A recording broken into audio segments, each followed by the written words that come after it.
businesses back to the United States, and they're already starting to come back now based on tariffs because they don't want to pay 25, 50, or 100% tariffs, so they're moving them back to the United States. I spoke to Tim Cook this morning, and he's going to, I think, even up his numbers, $500 billion. He's going to be building a lot of plants in the United States for Apple, and we look forward to that. I really do look forward to that. But the talks in Geneva were very friendly. The relationship is very good. We're not looking to hurt China. China was being hurt very badly.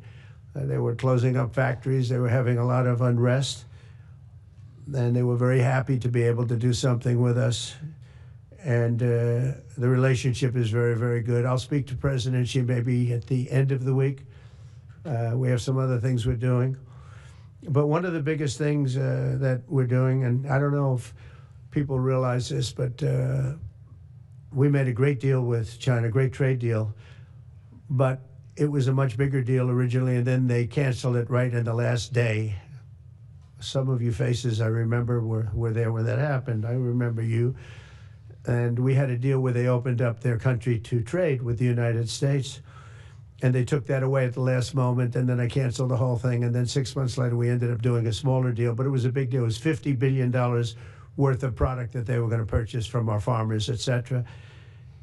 And we agreed to that. People thought it was 15 because they were doing 15. We made it 50 because I misunderstood the 15. I said, you got to get 50. Because when I asked, if you remember the story, when I asked, what are we doing with them? My Secretary of Agriculture at the time, Sonny Perdue, said, sir, it's about 15 billion and we're asking for 15. And I thought he said 50. So I said, so they came back with the deal at 15. And I said, no way, I want 50. Because you said 50. They said, sir, we didn't say that. Anyway, bottom line, I said, go back and ask for 50, and they gave us 50. And they were honoring the deal. And we would call them up a lot for the corn and for the wheat and for everything. They were honoring the deal. And then when Biden got in, they no longer honored the deal. There was nobody to call. I would call on an average of once every 2 weeks to say, come on, you have to speed it up a little bit. And our farmers were doing great. I said to them, buy more land and bigger tractors, if you remember. That's what happened. But the deal was a very good deal. But the best part of the deal was that we opened up China. China agreed to open itself up to American business to go in. And it would have been a great thing, I think, for China. They would be able to see things that they haven't seen. They would be able to buy products that they had never been able to buy. Would have been great for American business. I think it would have brought unity between China, better unity between China and the United States. And the bottom line is that they canceled it the last day. We were all set to sign it, and then I went a little bit angry. I got a little angry. I said, they canceled the deal. The deal was done. It was all ready to be signed, and people went over there, came back to me, sir, they don't want to sign the opening up China. Well, the biggest thing that we're discussing is the opening up China, and they've agreed to do that, but it's going to take a while to paper it. You know, that's not the easiest thing to paper. But that's the single, I think, to me, some people would disagree. Some people would say we're getting a lot of money with tariffs or whatever. But, you know, especially when you add what we already have. Because remember, we're already getting the 50% on steel and different things. That's not included in these numbers. So you can add that. But the biggest thing to me is the opening up. I think it would be fantastic for our businesses if we could go in and compete with China. It would be a lot of jobs for China. It would be, I think, at a time when they can frankly use the jobs. And that's what we're talking about. So that's a very, very important element to add. So when Scott, I watched him speak the other day, and I think he didn't want to say it, but I said, it's okay to say it. Look, if we don't get it, we don't get it. But if we don't get it, it won't be a positive thing. But if we do get it, I think it's maybe the most important thing to happen. Because if you think about it, we opened up our country to China. They have very few restrictions. And they didn't open their country to us. Never made sense to me. It's not fair. And they've agreed to open China, fully open China. And I think it's going to be fantastic for China. I think it's going to be fantastic for us. And I think it's going to be great for unification and peace. China will also suspend and remove all of its non-monetary barriers. They've agreed to do that. Well, they're very numerous. But again, to me, the biggest thing that came out of that meeting is they've agreed. Now we have to get it papered, but they've agreed to open up China. It's going to be great for everybody.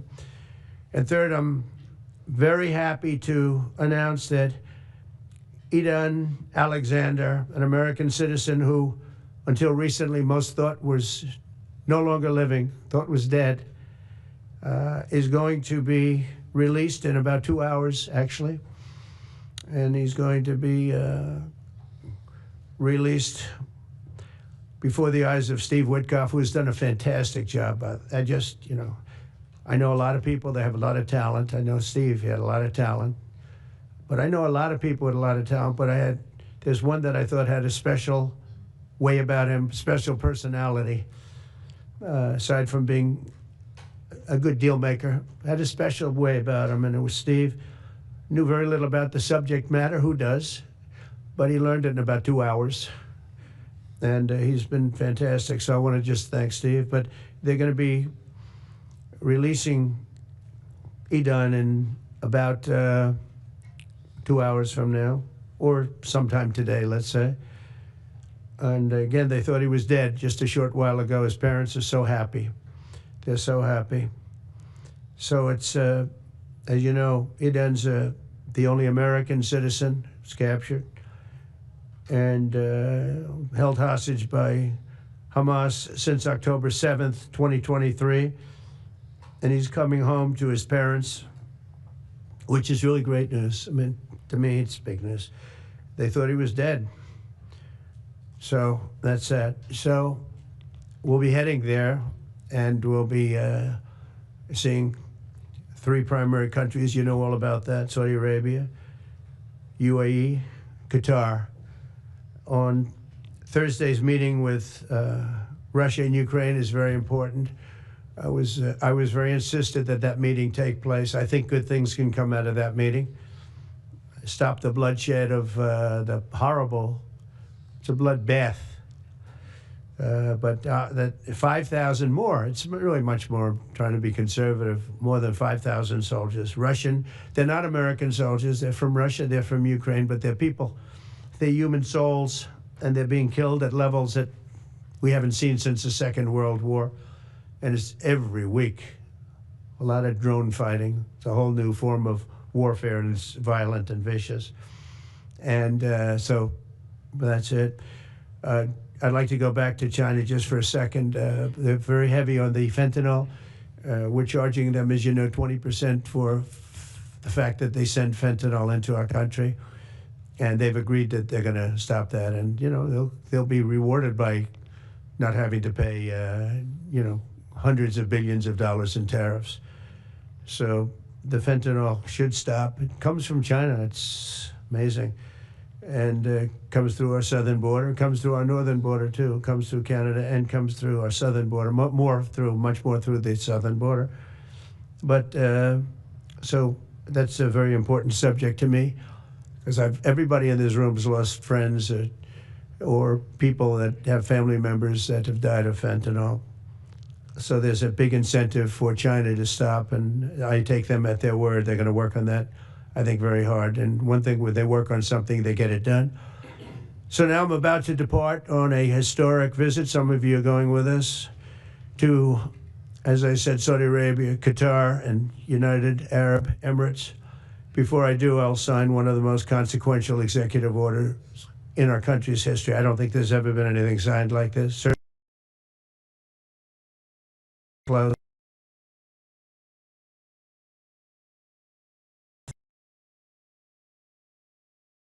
Is doing a really good job, I have to tell you that. The CMS administrator, a friend of mine, Dr. Mehmet Oz, who is an amazing guy. You know, I was telling Bobby before, Oz had a very successful show, but it hurt his reputation. because when you're in show business, it hurts your reputation a little bit. It's good for you, but in terms of professionalism and being a doctor, it sort of hurts your reputation. This guy went to the best schools, was the best, I mean, top of the line.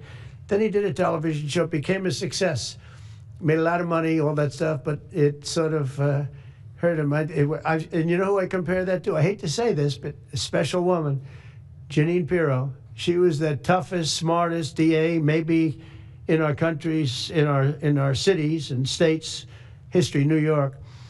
She was really tough, really sharp. Then she did a show, and people didn't think of her quite the same way. She became more of an entertainment person, like Oz. Oz is not an entertainer. He's not really an entertainer. You know the real story. And she isn't either. She is unbelievable. She was one of the strongest district attorneys in the history of New York. Highly respected, very tough. Went after the drug dealers at a level that you don't see today anymore. And hopefully she's given up a tremendous, she's leaving the #1 show on cable television, one of the #1 shows on television, period.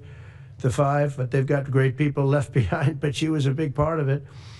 And so I equated to that. Jeanine Pirro is unbelievable. FDA Commissioner Dr. Marty McCary, with a reputation that's second to none, and the job he's doing already has been fantastic. Thank you, Marty. And Director of National Institute of Health, Jay Bhattacharya, who has been, as you know, from Stanford, so highly regarded, and have all been working with us very hard on this. And the question they would ask, being a little bit new to the government aspect of it, is why doesn't somebody fight the drug price situation, meaning equalization? There's a term, it's called equalization. Nobody wants to mention that term. And I'm not knocking the drug companies. I'm really more knocking the countries than the drug companies, because they're forced to do things. But the drug lobby is the strongest lobby in this country, they say, the drug lobby. It's between that and lawyers, and they have a lot of power. But starting today, the United States will no longer subsidize the health care of foreign countries, which is what we were doing. We're subsidizing others' health care. Countries where they paid a small fraction of what, for the same drug, that what we pay many, many times more for. And we'll no longer tolerate profiteering and price gouging from Big Pharma. But again, it was really the countries that forced Big Pharma to do things that, frankly, I'm not sure they really felt comfortable doing. But they've gotten away with it, these countries. European Union has been brutal.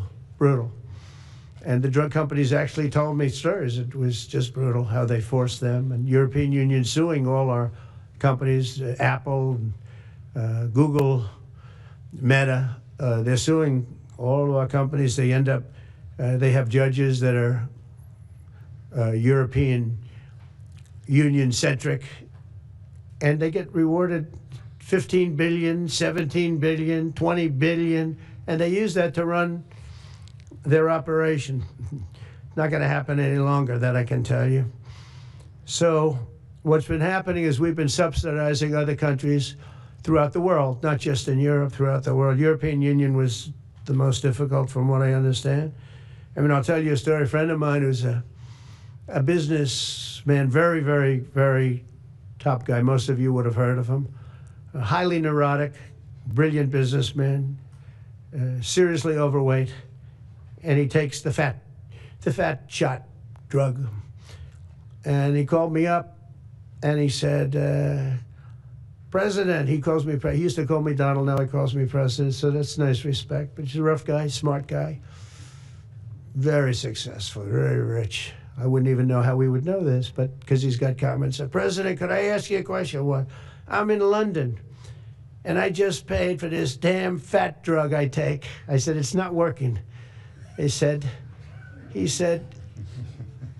I just paid $88. And in New York, I pay $1,300. What the hell is going on? He said, so I checked. And it's the same box, made in the same plant, by the same company. It's the identical pill that I buy in New York. And here I'm paying $88 in London. In New York, I'm paying $1,300. Now, this is a great businessman, but he's not familiar with this crazy situation that we have. But he was stunned. But it was just one of those stories. And I brought it up with the drug companies, represented by somebody who's very, very smart, good person too. And we argued about it for about half hour. And then finally he just said, because they can't justify it, he just said, look, you got me. You got me. I can no longer they've been justifying this crap for years. They said, oh, it's research and development. Well, I said, well, research and development, other countries should pay research and development too. It's for their benefit.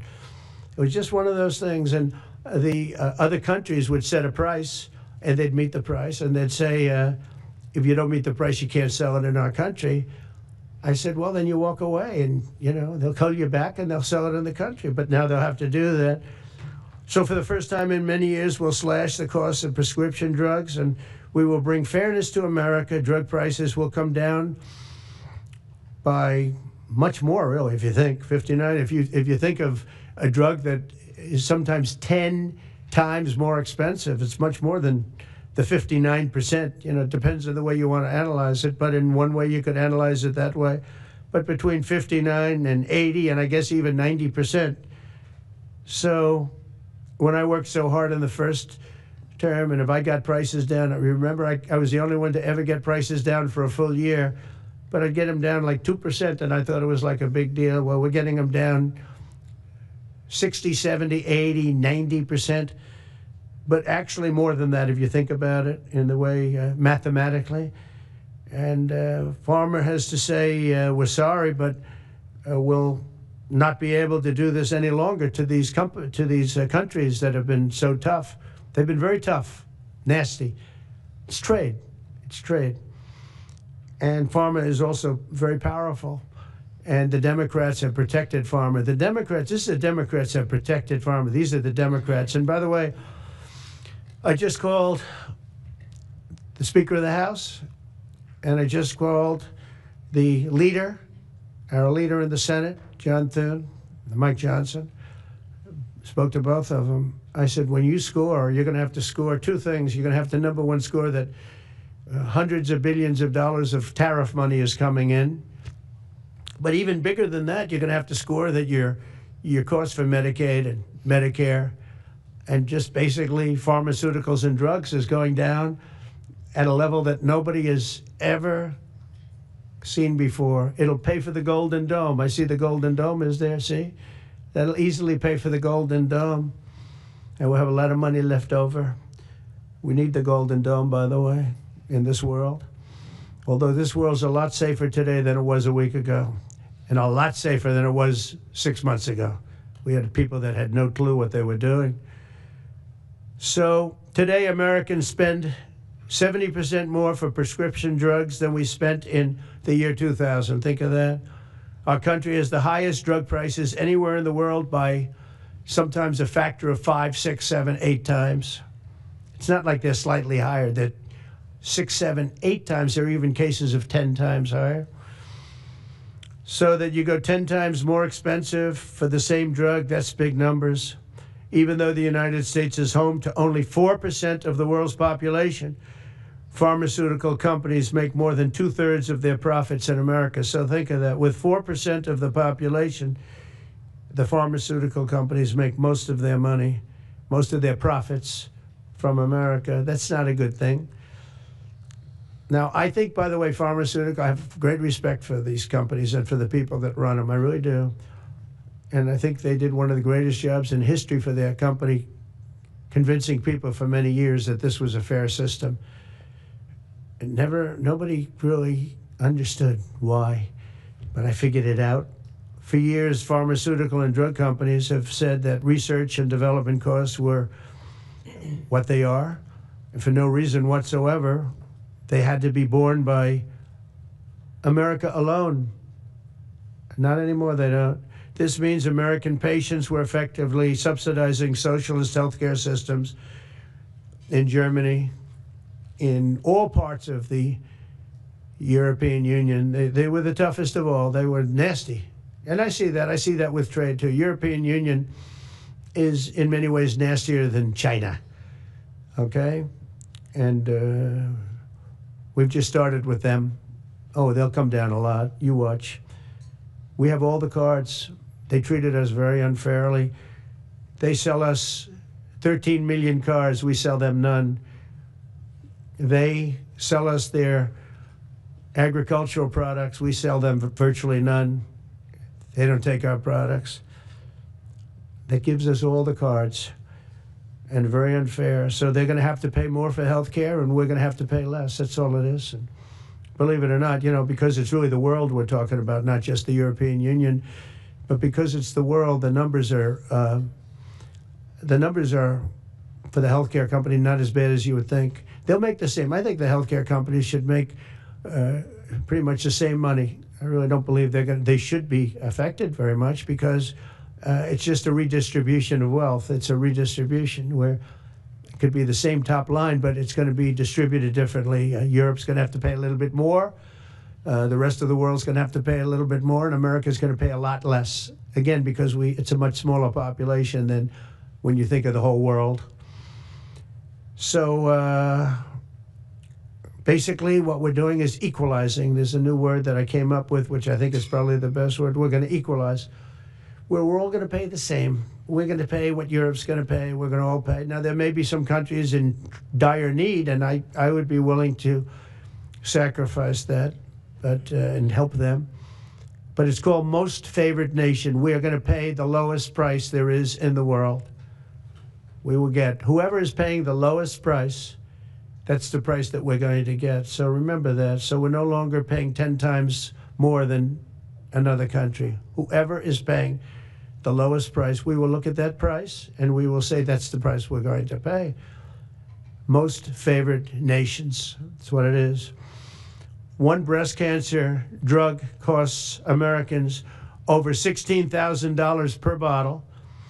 But the same drug from the same factory, manufactured by the same company, is 1/6 that price in Australia and 1/10 that price in Sweden. 1/10 for the identical product.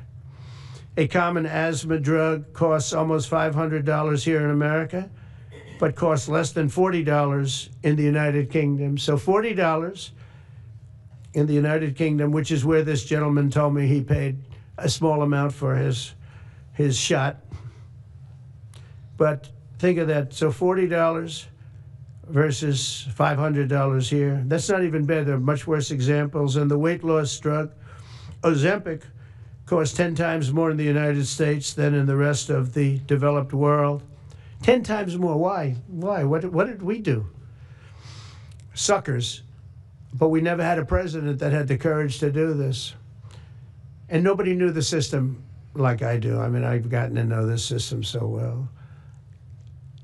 And I don't think it's fair that it benefits Obamacare. Obamacare is a failure. It's not a good health care. It works. I made it work. I had an obligation to make it work, or an obligation to let it die. I chose that we had to make it work. I had to make it as good as possible. And I had a choice. I could have let it fail or make it as good as possible. As good as possible means it was still not very good, but it survived. And we did the right thing. But this makes everything work. And I don't want to have a bad form of healthcare work because of the fact I was able to cut drug prices by 80 or 90%. So we're going to maybe come up with something. I think this gives the Republicans a chance to actually do a healthcare that's much better than Obamacare and for less money, which if you guys would work on that along with Congress. But I do want to say that Democrats could have done this a long time ago. They have fought like hell for the drug companies, and they knew they were doing the wrong thing. And it's going to be very hard. I was just telling the leader and the speaker that it's going to be very hard for the Democrats to vote against the one big, beautiful deal. The greatest tax cuts in history, greatest everything, but now you have the big drug prices because that's going to be included. It makes that whole situation different from a scoring standpoint. I just told them, I called them up about this. I said, I'm going to do something that's going to be very monumental, and you're going to be scoring. You better tell your people that this is going to score really well. And then add hundreds of billions of dollars in tariffs to your list also. But as big as the tariffs are, this is something that really hits quickly. 5 years ago, I signed an executive order to confront this disaster, but only confront it in a minor way. It was a good confrontation, but never to this extent. And it took people a little while to understand a very complicated system. But Joe Biden, without any knowledge of what he was doing, terminated the policy and then pretended to negotiate under a new system. And then you take a look, 5 out of the 10 drugs that he negotiated are now over 200% more expensive in America than the rest of the world, and far more expensive than when he even got involved. Much more expensive than when he got involved. Joe Biden's plan was as you know, because you wrote about it, you don't say it very loudly, but it was a very big failure, was his whole presidency. First, I'm directing the U.S. trade representatives and Department of Commerce to begin investigations into foreign nations that extort drug companies by blocking their products unless they accept bottom line and very low dollar amounts for their product, unfairly shifting the cost burden onto American patients. And we'll be taking a look at that very strongly. The biggest thing we're going to do is we're going to tell those countries, like those represented by the European Union, that, that game is up, sorry. And if they want to get cute, then they don't have to sell cars into the United States anymore. It's a very big subject. And they won't get cute, because I'll defend the drug companies from that standpoint. They were given a price by the European Unions and other countries. This is what you do. This is what we're going to pay. We're not going to pay any more. Let America pay the difference, because there was a big shortfall. Let America pay it. And that's what we did, but we're not doing it anymore. Next, my administration will secure what we're calling most favored nations drug pricing. The principle is simple. Whatever the lowest price paid for a drug in other developed countries, that is the price that Americans will pay. And we're using the term other developed countries because there are some countries that need some additional help, and that's fine. I think that's very good. Some prescription drug and pharmaceutical prices will be reduced almost immediately by 50 to 80 to 90%. Big Pharma will either abide by this principle voluntarily or will use the power of the federal government to ensure that we are paying the same price as other countries. To accelerate these price restrictions and reductions, my administration will also cut out the middlemen. We're going to totally cut out the famous middlemen. Nobody knows who they are, middlemen. I've been hearing the term for 25 years, middlemen. I don't know who they are, but they're rich. That I can tell you. We're going to cut out the middlemen and facilitate the direct sale of drugs at the most favored nation price directly to the American citizen. So we're cutting out, Bobby, the middlemen. It's so important, right? You got to do that. They're worse than the drug companies. They don't even make a product, and they make a fortune. It's very smart business people, that I can tell you. If companies make no significant progress toward most favored nation pricing, which we will insist that they do, so I think I'm wasting time talking about it. We're going to insist upon it. And we'll insist, and we're going to help the drug companies with the other nations, because those other nations do a lot of trading with us. They need our trade, just like China needed us very badly. They need us just as badly. We will do whatever we have to with trade, just like we did some great things with trade with India and Pakistan. It really helped the situation, very heated situation. Could have lost millions of people, more than millions. I mean, many millions of people. And they want to do business with America, but we never used our powers that way. We never knew how. We never had people that knew how to do that. We'll also open up America's market to safe and legal imports of affordable drugs from other countries, putting dramatic downward pressure on prices. And if necessary, we'll investigate the drug companies, and we'll, in particular, investigate the countries that are doing this, and we will add it onto the price that we charge them for doing business in America. In other words, we'll add it onto tariffs if they don't do what is right, which is everybody should equalize. Everybody should pay the same price. And special interests may not like this very much, but the American people will. I am doing this for the American people. I'm doing this against the most powerful lobby in the world, probably the drug lobby, drug and pharmaceutical lobby. But it's one of the most important orders, I think, that's ever been signed, certainly with regard to healthcare or health in the history of our country, and it's an honor to be a part of it. And I'd like to ask Robert F. Kennedy to say a few words, please. Thank you. Thank you, Mr. President. This is an extraordinary day. This is an issue that, I grew up in the Democratic Party, and every major Democratic leader for 20 years has been making this promise to the American people. This was the fulcrum of Bernie Sanders' runs for presidency, that he was going to eliminate this discrepancy between Europe and the United States. But as it turns out, none of them were doing it. It's one of these promises that politicians make to their constituents, knowing that they'll never have to do it. And the reason they'll never have to do it is because they know that Congress is controlled in so many ways by the pharmaceutical industry. There's at least one pharmaceutical lobbyist for every congressman, every senator in Capitol Hill, and every member of the Supreme Court. By some estimates, 3. Pharmaceutical companies, the industry itself spends 3 times what the next largest lobbyist spends on lobbying. So this was an issue that people talked about, but nobody wanted to do anything because it was radioactive. They knew you couldn't get it by Congress. We now have a president who is a man of his word, who has the courage. President Trump was taking money from the pharmaceutical industry too. I think they gave you $100 million. But he can't be bought, unlike most of the politicians in this country. And he is standing here for the American people. I don't know what, there's writers like Lord Elizabeth Warren or Robert Reich who are saying that President Trump is on this side of the oligarchs.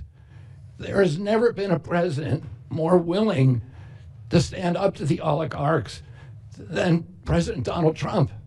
And I'm very, very proud of you, Mr. President, for your courage, I'll say, because I don't want to be crude, your intestinal fortitude, your stiff spine, and your willingness to stand up for the American people. We have 4.2% of the world's population. Our country represents 75% of the revenues for pharmaceutical companies. We spend in our country $1,126 per capita on drugs. In Britain, they spend about $240. They spend 1/5 of what we do. And this is true across Europe. And the drug companies, Europeans, if you ask them, it made no sense what they were saying. America has to pay for this innovation or it's not going to happen. President Trump is saying to our European partners is you got to raise the amount that you're paying for those drugs and pay for your share of the innovation. That the United States is no longer subsidizing that. If the Europeans raise the price of their drugs by just 20%, that is $10 trillion that can be spent on innovation, and the health of all people all across the globe is going to increase because we're going to have better products. So I'm just so grateful to be here today. I never thought that this would happen in my lifetime. I have a couple of kids who are Democrats, are big Bernie Sanders fans, and when I told them that this was going to happen, they had tears in their eyes because they thought this is never going to happen in our lifetime, and we finally have a president who's willing to stand up for the American people. Thank you, and Dr. Oz. Thank you, Secretary Kennedy. This is the most powerful executive order on pharmacy pricing and healthcare ever in the history of our nation. And it's only happening because we have a president with the fortitude, the guts to stand up to the withering criticism and lobbying that's going to occur as soon as folks hear about the executive order. So on behalf of the child in Philadelphia who's got an autoimmune disease with a $1,000 a month drug, or the older woman in Los Angeles who's on a blood thinner who can't afford her copay, I want to thank President Trump. God bless you for having the guts to take on this industry. Thank you, sir. Thank you very much. So let's talk about the details a little bit. And this is primarily about equalization, as President Trump said. It's about fairness. Think of NATO as a metaphor. When President Trump said, you've got to pay a little more so it makes sense for all of us, they came up. And the European countries contributed. The same thing we believe will happen in this situation. Most people who have thought about this process agree that it is patently unfair to tolerate the numbers that Secretary Kennedy and President Trump have reflected to you. On this chart to my left is a list of the 10 drugs that were negotiated in the IRA. Again, this is the bill, the law, that regulates a negotiation process. This is the best price that was able to be obtained by the Biden administration.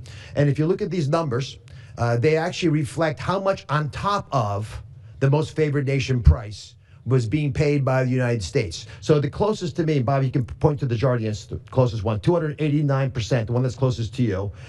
That means that we are paying in America 4 times more than that drug costs in other countries. Again, 100% is the baseline. It's 289% above that baseline.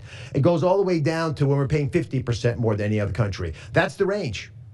As was pointed out by President Trump, half the time we're paying 3 times more than is paid in other countries. It doesn't make any sense for the system. That stated, President Trump has over and over again indicated, and Secretary Kennedy reflected as well, we want innovation. We want our technology partners doing the best they can to make the best solutions for drugs to cure as many people in America and around the world as possible. By getting our allies to pay a bit more, as they should be, and they should have for many years been doing, will course correct a problem that's gotten out of hand. And by doing that in a thoughtful, effective way, we're going to be able to get the pharmaceutical industry whole. Those jobs will still be here, will still be productive, will still be curing cancer and a slew of other ailments that plague humanity. America will still be the leader in this space, but we'll be paying the appropriate amount, the right-sized amount for those tasks. So over the next 30 days, the 4 of us up here, together with people standing in the back of this room, we're doing a lot of the heavy lifting, are going to be approaching pharmaceutical companies to talk specifically about what we want the most favored nation price to be based on the best data we have. We're looking forward to a thoughtful interaction with these corporate leaders, many of whom we've spoken to and in quiet will agree the system is not right the way it is. They're patriotic Americans. They want what's right. But the fact that in my lifetime, as Secretary Kennedy said, for the first time, we have a thoughtful and aggressive approach thanks to President Trump, on taking on these special interests, should give all Americans confidence that this is an administration that stands for fairness and should chill the waters for those who believe they can push us away from our North Star, which is to take care of the American people. Mr. President, God bless you. Thank you very much. Thank you. Jay, you want to go next? Sure. Good. So I teach economics at Stanford as well as health policy. And one thing that's really, really simple in economics is that when you have a persistent price difference for the same product between 2 countries, there's something deeply wrong. And what President Trump has done is a historic measure that should have been done a long time ago. What we're going to do is make sure that those prices become much closer to equal, like a competitive market you'd expect. Right now what's happening is the American people are subsidizing in large fraction the research and development efforts for drug companies around the world by the higher prices that we pay. With this new order, Europe will share the burden of that. And in fact, if you may think of it as like as somehow it's going after drug companies, actually it's helping drug companies.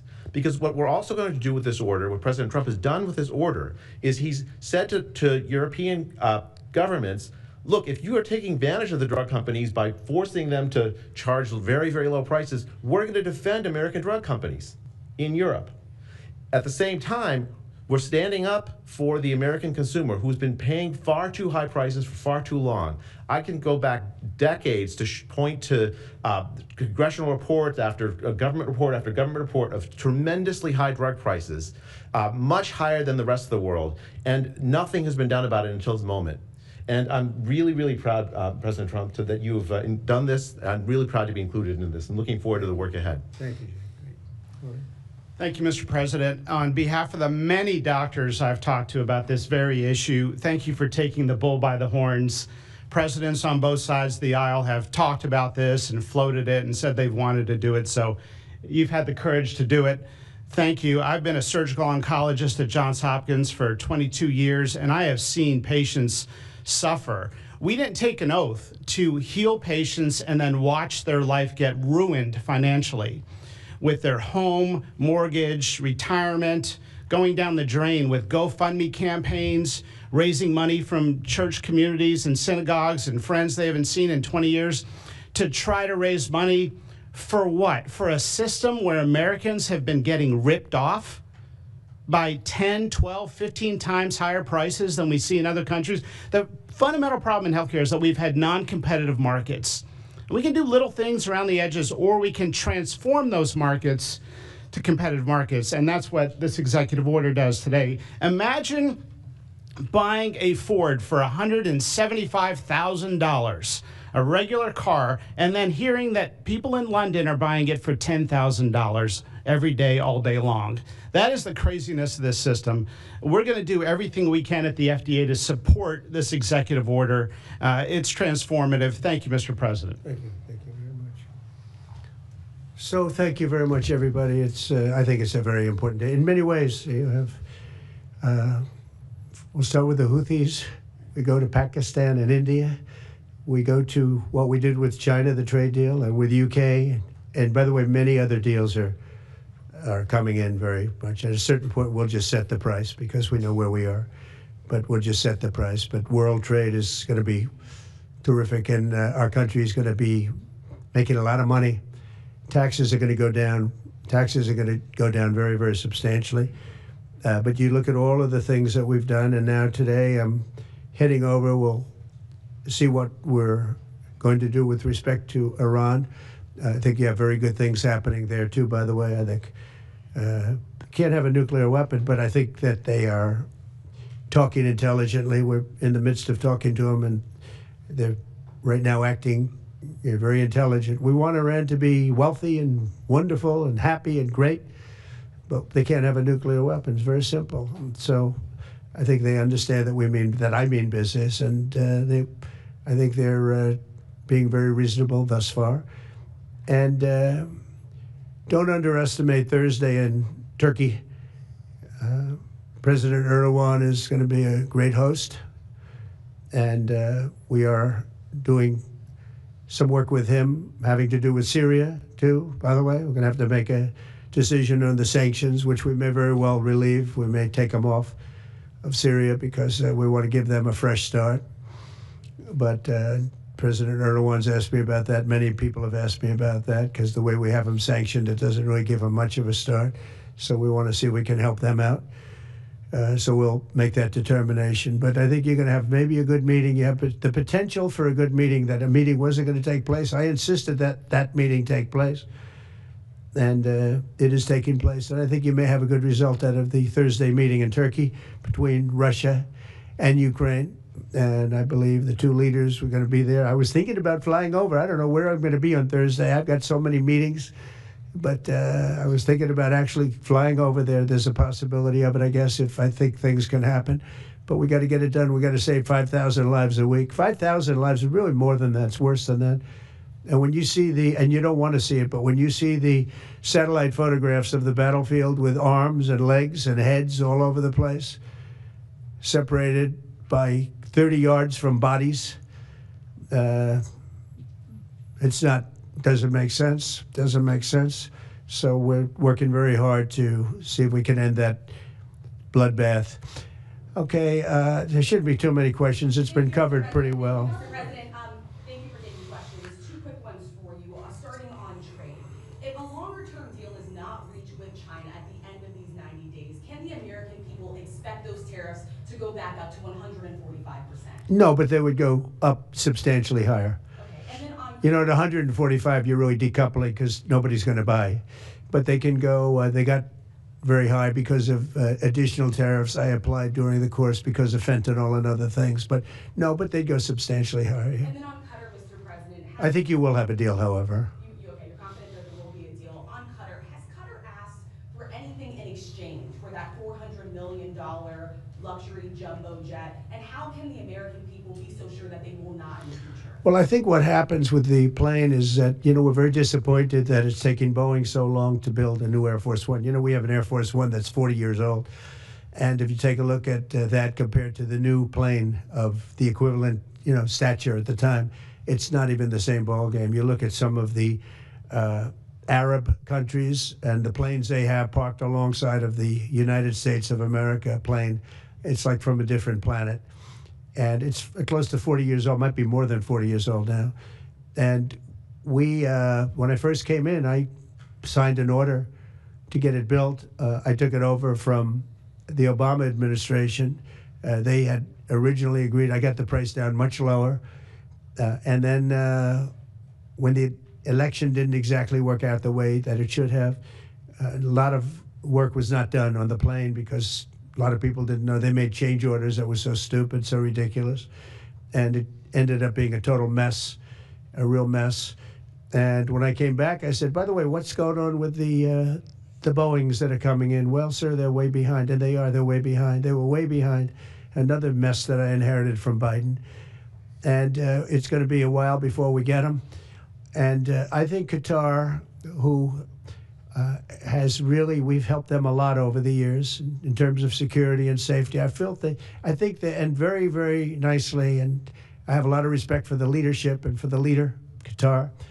And I think they knew about it because they buy Boeings. They buy a lot of Boeings, and they knew about it. And they said we would like to do something, and if we can get a 747 as a contribution to our Defense Department to use during a couple of years while they're building the other ones, I think that was a very nice gesture. Now, I could be a stupid person and say, oh, no, we don't want a free plane. We give free things out. We'll take one, too. And it helps us out because, again, we're talking about we have 40-year-old aircraft. The money we spend, the maintenance we spend on those planes to keep them tippy-top is astronomical. You wouldn't even believe it. So I think it's a great gesture from Qatar. I appreciate it very much. I would never be one to turn down that kind of an offer. I mean, I could be a stupid person and say, no, we don't want a free, very expensive airplane. But I thought it was a great gesture. And I think it was a gesture because of the fact that we have helped and continue to, we will continue to, all of those countries, Saudi Arabia, UAE, Qatar, and others. We keep them safe. If it wasn't for us, they probably wouldn't exist right now. And I think this was just a gesture of good faith. And I don't get it. Someday it'll be like Ronald Reagan. They decommission them. They get to a certain age, they decommission them. It'll go to my library. They're talking about going to my library in years out. But I thought it was a great gesture. And it's something that was done by Ronald Reagan. They actually decommissioned the plane and he put it in his library. And it actually has made the library, I think, a Boeing 707. It's actually made the library more successful. So it was good. Do you plan to use the plane after you leave office? No, I don't. No, it would go directly to the library after I leave office. I wouldn't be using it. No. Mr. President, on the hostage, you said that the release of the American hostage, Eden Alexander, is a step in good faith to end this war. Do you expect any progress, or perhaps announcement on ceasefire during your trip to the Middle East? We hope that we're going to have other hostages released too, as you know. So when I met with the hostages 3 weeks ago that were there for quite a while, you remember the 10 people that came in, mostly young people. 1 or 2 were a little bit older. They were explaining the trials and tribulations. I mean, they went through hell. And I said, how many are there? They said 59. I said, that's a lot. I didn't realize, because we got a lot out. We got a lot of hostages out, I think you will acknowledge. They said 59, but then they said, they followed that up by saying 59, of which 24 are living, the rest are dead. But the people whose son, mostly son, I think 1 daughter in this case, but mostly sons are there, or husbands are there. Those people want the dead bodies as much as they want the live body. I have a mother that calls me, but came up to me when I first met her, and she said, sir, please get my son out. He's dead, but they have his body. And I asked her about that, and it's as though he were alive. The level of wanting that body back is the same. It couldn't be any more, as though he were alive. So, getting the bodies back is very important. That could be a thing having to do with the religion. It could be same. I was amazed at the level of importance. It's the same as if the son or husband or whatever was alive. So they said 59. In fact, they came in with a number 59 written out on like a sign on their chest. They came to thank me for getting them out. And I said, what does the 59 mean? They said, well, that means there are 59 people. But then they said, but 24 are living. Now it's 21. The number's 21. So now it's actually, we'll get Etan today. We think we're getting him today. So it's 20. So they have 20 live hostages there. The rest are dead bodies. Mr. President, are you open to negotiating your tariffs on cars, steel, and aluminum with China or any other country? Well, we're not even talking about that. We're bringing the car business back into this country. We have commitments, and not only commitments, they've already started construction on many plants. They've left Mexico in a few cases. In a few cases, they've left Canada. They're not going to build in Canada. They're going to build here because we have the market, and the tariffs have been amazing. The election and the tariffs. November 5th was a big day, and on top of that, of course, you wouldn't have the tariffs without the election, I guess, if you look at it. But we have at least 11 committed massive car factories that are going to be built, that are in the process of being built. And some are going through, some have actually started. We also have renovations of existing factories where they weren't utilizing the full factory from years gone by, and now they're under full renovation. They'll be opening up full factories in a very short period of time.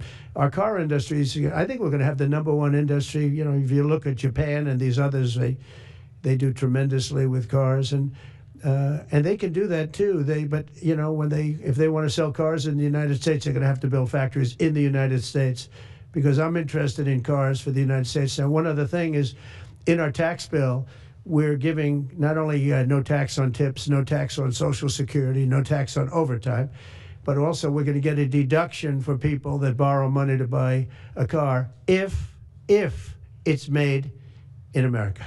If it's not, we have no interest. On the meeting between President Putin as well as President Zelensky, if President Putin doesn't show up to these talks in person in Turkey, will you join Europe in putting higher sanctions on If I felt it would be important toward getting the deal done, I'm the one that insisted on the meeting. They couldn't get a meeting because one said ceasefire, one said no ceasefire, was going back and forth. I said, look, at this point, we got to stop it. Just go to the meeting. The meeting's been set. Go to the meeting on Thursday. And if I thought it would be helpful, I don't know where I'm going to be at that particular point. I'll be someplace in the Middle East, but I would fly there if I thought it would be helpful. Yeah, please.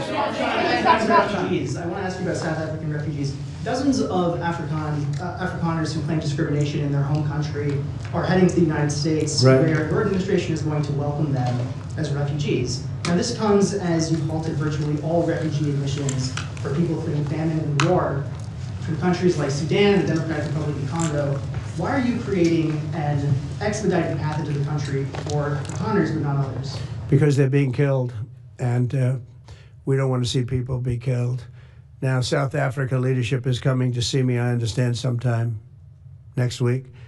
And, we're supposed to have I guess a G20 meeting there or something, but we're having a G20 meeting. I don't know how we can go unless that situation's taken care of, but it's a genocide that's taking place that you people don't want to write about, but it's a terrible thing that's taking place, and farmers are being killed. They happen to be white, but whether they're white or black makes no difference to me, but white farmers are being brutally killed, and their land is being confiscated in South Africa, and the newspapers and the media, television media doesn't even talk about it. If it were the other way around, they'd talk about it. That would be the only story they'd talk about. And I don't care who they are. I don't care about their race, their color. I don't care about their height, their weight. I don't care about anything. I just know that what's happening is terrible. I have people that live in South Africa. They say it's a terrible situation taking place. So we've essentially extended citizenship to those people and to escape from that violence and come here. Yeah. Please. Mr. President, thank you. Are you letting China off the hook for these 90 days, and do you really believe that they will follow through with non-tariff barriers and remove those? Non-monetary tariffs, yeah. Yeah, I think they're going to follow through. I think they want it very badly. I think they want the deal very badly. Again, this doesn't include the steel tariffs that I put on a long time ago that Biden tried to get off, but he couldn't get them off because it was too much money. You know, I took in hundreds of billions of dollars from China, what a lot of people don't know, but we put on the tariffs originally. And if I didn't do that, we wouldn't have a steel industry today. Now we have a thriving steel industry. It'll be thriving much more with what we're doing because this is the next level. But it doesn't include that, doesn't include cars, doesn't include pharmaceuticals when we do that. And the reason we're doing that will be to get them to come back in the country. You know, there are, again, I always say it because a lot of people forget, but if a company like Eli Lilly, which is making a massive investment in the United States right now, they're building many, many plants. They've already started like 7 of them, many plants, but they are not going to be tariffed. There's no tariff cost. So they're all doing that. They're all coming back to the United States. I mean, I'll tell you what, I hope I get the benefit of watching this because, as president, because, you know, it takes a little while to do this stuff. And we're doing it early in the administration. If you think of it, we have, I believe, if you look at the real total, it's over $10 trillion committed for plants and factories. Other administrations haven't had $1 trillion over a 4-year period, even over an 8-year period. We have over 10 trillion committed in one form or the other over 2 months. Give me a break. I'm here 3, but let's give me a break on the first month. We want to get acclimated. But, you know, but if you think about it, it's really 2 months. And so in 2 months, we have an investment already of over $10 trillion. And other presidents haven't had that done over a year, over 4 years in some cases.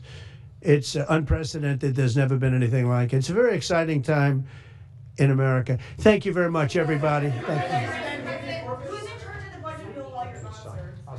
Mr. President, are you ready to impose sanctions on Russia if Putin doesn't agree with the 30-day ceasefire? I have a feeling they're going to agree. I do. I have a feeling. And we think other countries, let's see what happens. No European countries will be involved with the president in the negotiations. The budget bill negotiations are taking place. Who in your administration is in charge of that while you're gone? Everybody, Bobby, from the standpoint of medical, this group behind me, I mean, I think it's the best group ever assembled. In terms of medical, I think you're going to see a tremendous cut. I don't think, I mean, I know you're going to see it in Medicaid and Medicare. That cut will be massive because drugs are 50–60% of the cost. So Medicaid costs are going down and Medicare costs are going down because of what we're doing today. And there's no, it's not like, oh, gee, well, maybe it won't happen. It's going to happen because the other countries have no choice. Now, the drug companies are going to have to say, listen, if you don't pay more, we're not going to give you the drug, and they're willing to do that. So that's it. They have to, we have to equalize. Mr. President, what is the price controls? Say it? How do you respond to the fact that this... It's not price control, no. What was price control is before. If you want to talk about price control is what they were doing. They were making us pay. They set a price, and they said, here's what we're going to pay. And anything else, charge America. Because at that time, they had a very stupid president, and it really went crazy during the last 4 years. And remember this, the Democrats are the ones that allowed this to happen. They were the ones that were the protector of this pricing system. And I think it's going to be very hard. You'll have to ask Democrats, are they going to vote against the one great, big, beautiful deal that's being negotiated now, tax cuts, etc. We're now on top of the tax cuts and regulation cuts, all the things. Now you're going to say that the price of your medicine is going down by 60, 70, 80%. You're going to vote against it? I think a lot of Democrats are going to be forced to do something that their leaders are going to beg them not to do, and that's vote for the bill. I don't see how they can vote against it. How can they vote against it when drug prices, drugs and pharmaceuticals are going to be down 70, 80%? It's going to be very interesting. Mr. President, what do you say to people who view that luxury jet as a personal gift to you? Why not leave it behind? You're ABC fake news, right? Why not? Only ABC, well, a few of you would. Let me tell you, you should be embarrassed asking that question. They're giving us a free jet. I could say, no, no, no, don't give us, I want to pay you $1 billion or 400 million or whatever it is. Or I could say, thank you very much. You know, there was an old golfer named Sam Snead. Did you ever hear him? He won 82 tournaments. He was a great golfer. And he had a motto: when they give you a putt, you say, thank you very much. You pick up your ball and you walk to the next hole. A lot of people are stupid. They say, no, no, I insist on putting it. And then they putt it and they miss it. And their partner gets angry at them. You know what? Remember that, Sam Snead. When they give you a putt, you pick it up and you walk to the next hole and you say, thank you very much. Respectfully, sir, as a businessman, some people may look at this and say, have you ever been given a gift worth millions of dollars and then not received anything? It's not a gift to me, it's a gift to the Department of Defense. And you should know better, because you've been embarrassed enough, and so has your network. Your network is a disaster. ABC is a disaster. Here is the bill. Bobby, come on over here. Now you're talking about trillions and trillions.